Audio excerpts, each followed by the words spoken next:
वल्लभदास विचार करने लगे कि ये धर्म क्या है।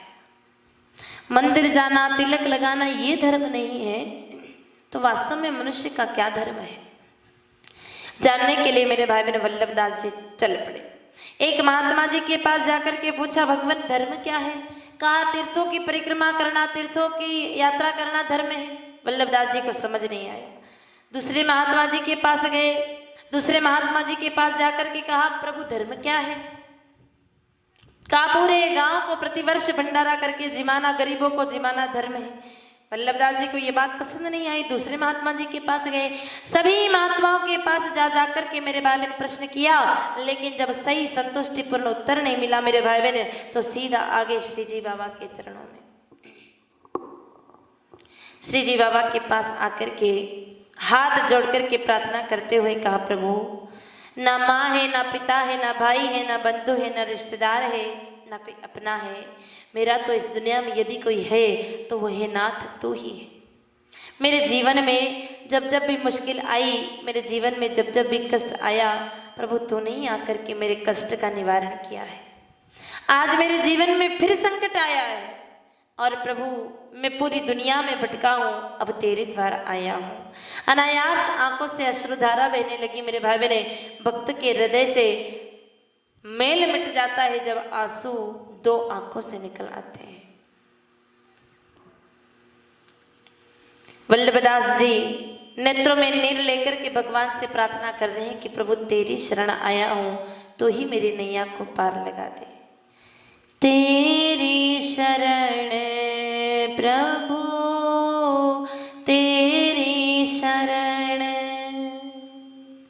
तेरी शरण प्रभु, तेरी शरण, तेरी शरण में आया हूँ,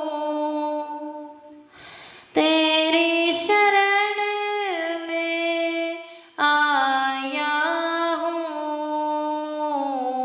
तेरी शरण प्रभु, तेरी शरण, तेरी शरण प्रभु, तेरी शरण। हे प्रभु मैं तेरी शरण आया हूँ, तू ही मेरी नैया को पार लगा, तू ही उबार, अब मैं तेरी शरण आया हूँ। मेरे भाई बहन आंखों में नीर लेकर के, नेत्रों में नीर लेकर के वल्लभदास प्रभु से प्रार्थना करने लगे। और ध्यान रखना, जब भक्त रोता है तो भगवान अधिक देर तक उसको रोते हुए नहीं देख पाते हैं। फिर मेरे भाई बहन भगवान को आना ही पड़ता है। हालांकि खूब सारे लोग कहते हैं कि भगवान कहाँ आते हैं, भगवान कभी आए हैं क्या? भगवान तो कभी आते ही नहीं है। लेकिन ध्यान रखना मेरे भाई बहन, भगवान तो आते हैं और एक बार नहीं 24-24 बार आए हैं।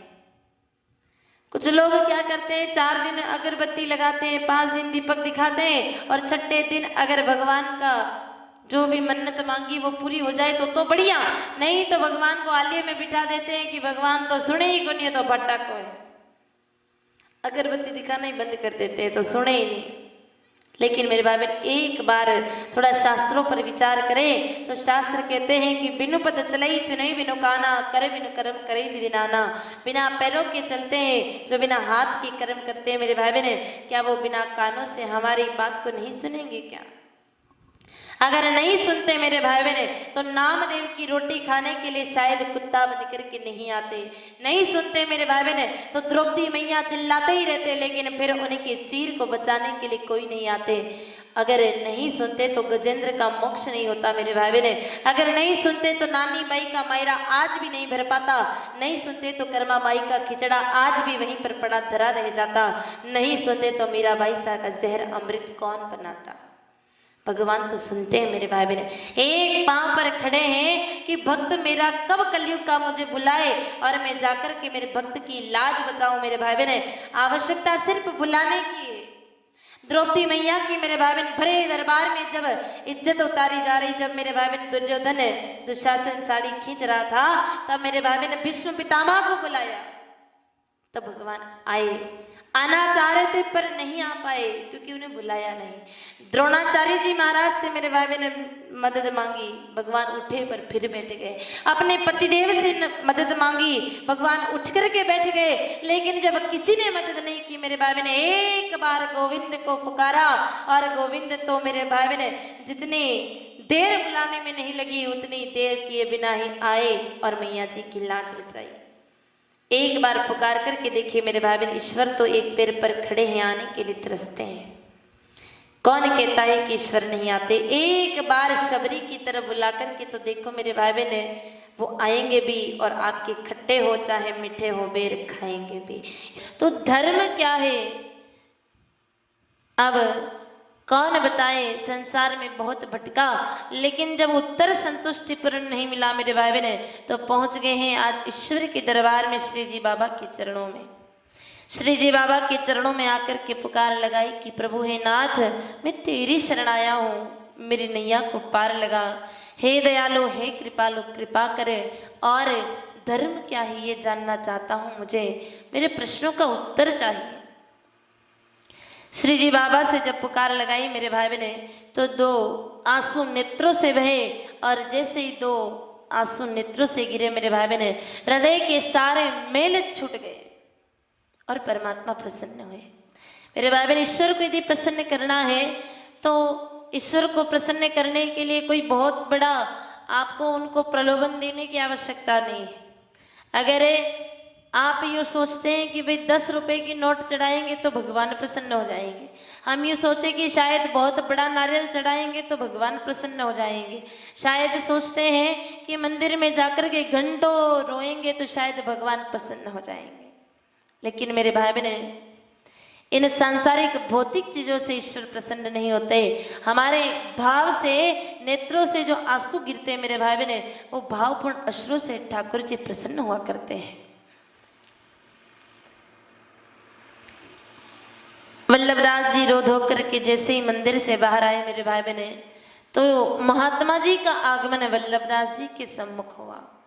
एक संत पधारे और जब संत पधारते हैं मेरे भाई बहने, तो फिर धीरे धीरे भगवंत के आने की भी तैयारी हो जाती है। ईश्वर भी मेरे भाई बहन ज़्यादा दूरी पर नहीं रह जाते हैं जब कोई संत हमारे जीवन में आते हैं। महात्मा जी तो विद्वान थे, आते ही कहा कि बेटा वल्लभदास, धर्म क्या है यही जानना चाहते हो ना?